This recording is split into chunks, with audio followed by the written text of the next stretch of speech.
नमस्कार. आज 13 ऑगस्ट 2026. आपण बघू शकता सकाळपासून रिमझिम स्वरूपाचा पाऊस चालू आहे.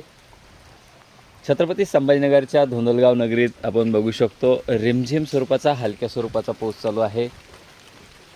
झाडांखाली पण अजूनसुद्धा कोरडं आहे, म्हणजे एकदम हलक्या स्वरूपाचा पाऊस चालू आहे. आणि गेल्या 2 ते 3 दिवसापासून फक्त हलक्या स्वरूपाचाच पाऊस येतोय, एक फटकारा 2 फटकारे. पण सकाळपासून थोडा रिमझिम स्वरूपाचा गेल्या 2 ते 2.5 तासांपासून एकदम सूक्ष्म जलकणांचा हलक्या स्वरूपाचा पाऊस चालू आहे. आणि हा पाऊस अजून पुढील 3 ते 4 दिवस अजून राहण्याची शक्यता आहे, पण सलग राहणार नाही. पाऊस उघडून जाणार आहे, पुन्हा पाऊस येईल, पुन्हा उघडेल, पुन्हा पाऊस येईल. काही ठिकाणी हलक्या स्वरूपाचा. आता जर बघितलं तर अजून नांदेड, परभणी, हिंगोली या भागांकडे सध्या पाऊस दिसत नाही.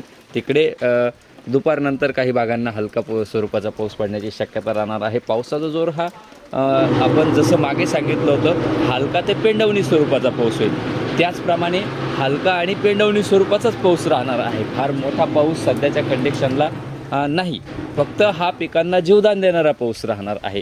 पण यानंतर पुन्हा जे सिस्टम बनणार आहे त्या सातत्याने पूर्व विदर्भाकडून जे पाऊस येतील पुढे ते सगळे पूर्व विदर्भाकडून मध्य प्रदेशकडे जाण्याची शक्यता असल्यामुळे पूर्व विदर्भाचा जो वर्धा, नागपूर, गोंदिया, भंडारा, चंद्रपूर, गडचिरोली हा जो भाग आहे, या भागांना मात्र हलका मध्यम स्वरूपाचा पाऊस तर राहणारच, पण मध्यम ते जोरदार स्वरूपाचा पाऊस हा पुन्हा 14, 15 आणि 23, 24, 25ला सुद्धा जोरदार पावसाची शक्यता ही पूर्व विदर्भाकडे आहे.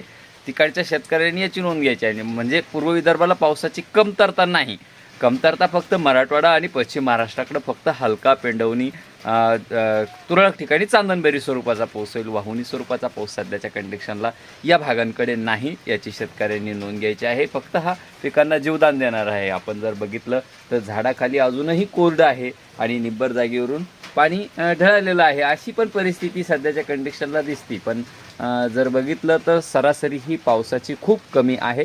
हा संपूर्ण ऑगस्ट महिनाच सरासरीपेक्षा 20 ते 25% पाऊस कमी होण्याचे चान्सेस या ऑगस्ट महिन्याचे आहे, याची सुद्धा शेतकऱ्यांनी नोंद घ्यायची आहे. धन्यवाद.